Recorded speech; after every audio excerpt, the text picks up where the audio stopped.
Hello, this is Joe Herrera, Michael Chekhov Studio Orlando. I've been asked to do another video regarding qualities and sensations, which is a tool that Michael Chekhov used in order to evoke. It was an alternative tool, actually, to evoke emotions. Evoking emotions was something that interested Stanislavski, who was Chekhov's mentor and teacher and tutor and pretty much the grandfather of contemporary American acting pedagogies. And the tool that Stanislavski used was emotional recall or effective memory, which really beckons the actor to go back into their personal life, their personal experiences, and recall an emotion that is synonymous with the emotion that their character may be feeling. Chekhov respected Stanislavski, however, disagreed with Stanislavski in this regard. He said that by using effective memory or emotional recall, the actor, it was unhealthy, number one, and Chekhov felt that it would compel the actor to continuously play themselves because it will be an emotion that's based out of their personal biography, and it wasn't independent of their own personal biography. Chekhov sided more with using the imagination, and so he came up with a way that would help the actor to do that. Chekhov was big on movement, and he believed that that the soul of the actor, the soul's experience of the actor, had in it sensation memory, and it was held within the body. So if we move with a quality, then the body will then remember the sensation of that emotion. Movement will release sensation from a deep treasure house that's buried within your body, that's buried within the cells themselves. So, for instance, if I want to play a sad character, instead of being sad myself, or instead of trying to feel sad, or trying to reproduce a moment in my life that was where I was sad, I simply trust my body that it knows how to move sadly. Notice that my body knows how to move sadly. So what am I saying there? I'm saying action and quality. That's the formula for evoking emotions using the Chekhov psychophysical technique. So if you have an action, such as, well, let's just use something simple, right? I'm just raising my arm, right? I raise my arm. But now if I move this raising of the arm with a quality, and I infuse it with a quality, I say I want to experience the quality or sensation of sadness, I start to move my arm sadly. And I move my fingers sadly. And I allow that quality and sensation of sadness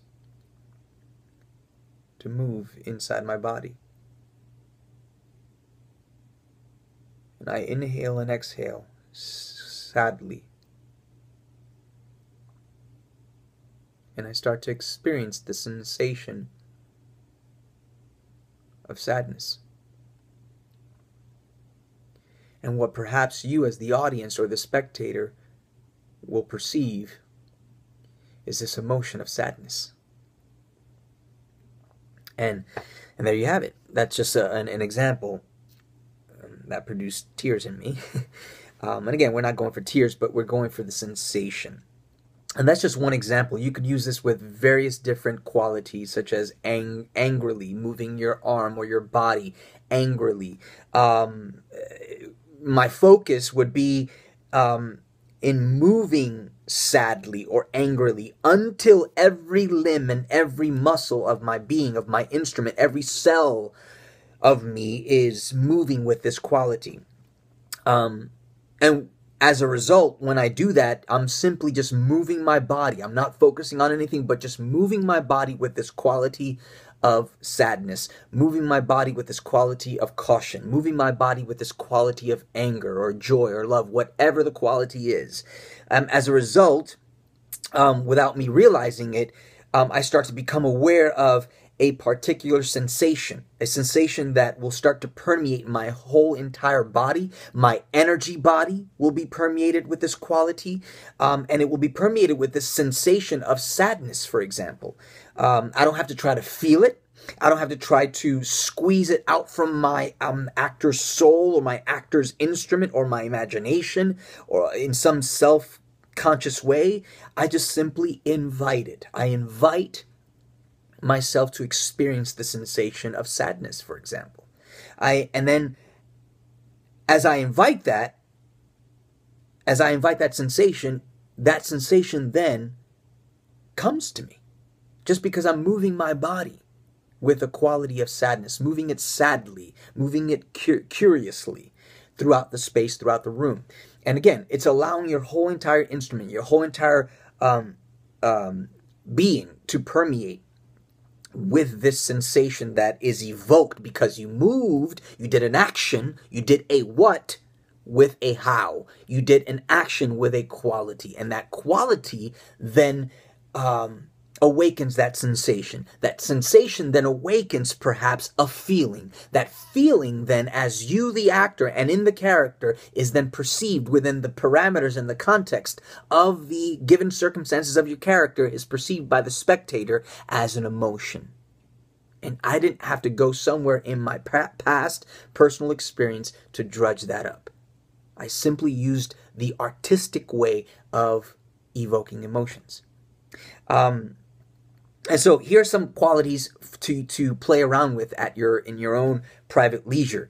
Once again, you just do normal things too. Not only moving your hands and moving your legs and moving your body, but move around the space. Sit, walk, stand, pick up an object, fix something on your hair, pick up some lint from your shirt, but do it with these various qualities. For example, sadly, suspiciously, cautiously, trustingly, anxiously, threateningly, confidently, nostalgically, hopefully, exhaustedly, tentatively, arrogantly, regretfully, compassionately, enthusiastically, joyfully, dominatingly, despairingly, wearily, frustratedly, and sneakily. That's not an exhaustive list. That's just a whole bunch of qualities I just listed out for your purposes to work at home. You can also, once again, allow the breath. Breath is movement. It inhales and it has exhalation. That's movement. So allow your breath to also be permeated with that sensation as you allow the breath to move with the quality. For example, moving with the quality of, let's say, let me give you a good one. Anxiously.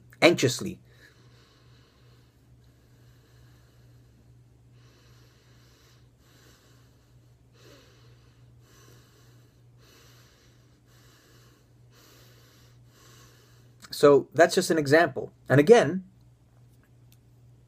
it's how you perceive it. Okay? The words that I used were all adverbs, but you don't have to be limited to adverbs. You can use anything.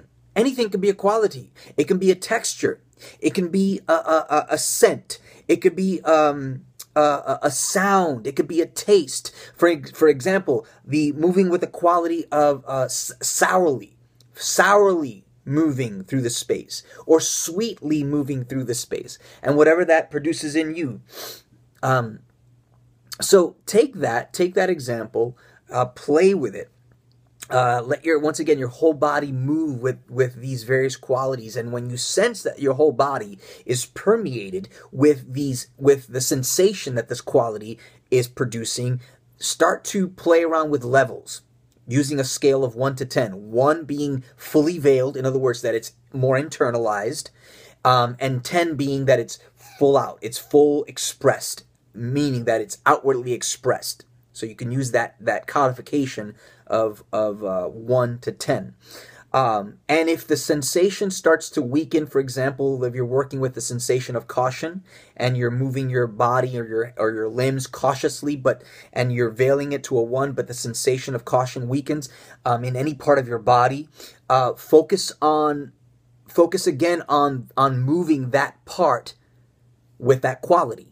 For example, moving with the quality of cautiously, right? So focus on that. That is your main focus. Just move, just do actions and do simple actions such as sitting, picking up an object, as I said before, adjusting drapes, and then allowing some lines, some words to come out. Perhaps you can start off with hello, how are you? Or yes, or no, or maybe, and allowing the words to be permeated with that sensation that was awakened by that quality. You can always return back to full body movement. Then back to standing, just even that stillness of just being radiating and sustaining this sensation out into the space, which is very important because if you're moving with this quality, then you want your scene partner to sense that. And so a good way to do that is to radiate it, to sustain it within your energy body, and then allow that quality. You can radiate virtually any quality into the space. And the space includes anyone in that space. And then when you're done, just shake it off and just come back to your ideal artistic center, which is where Chekhov says it's located 3 inches below your chest, 3 inches deep within your chest. He prefers ideal artistic center rather than neutral. So try this at home. I hope this video works for you and it answers some of your questions on explaining qualities and sensations and how to apply it to a character. If you're working on a scene, break up your beats, right? In that scene, you're going to have sections in that scene. Break up those beats into qualities and then try to transition. A challenge for you now would be to, once you have at least a level of proficiency with individual qualities, start to mix them and mix and match. Layer them, in other words. So if you have a quality of anger, angrily moving on the left arm, but then start to move your right arm sadly, and see how those two fuse together and what happens when you do that. So try that at home. Once again, I hope this works, and I hope this it solves some of your questions and answers some of your questions. If you have any more questions, just please post them onto this YouTube video, and I'll be more than happy to answer them. So once again, this is Joe Herrera with the Michael Chekhov Studio Orlando, signing off. Have a nice day.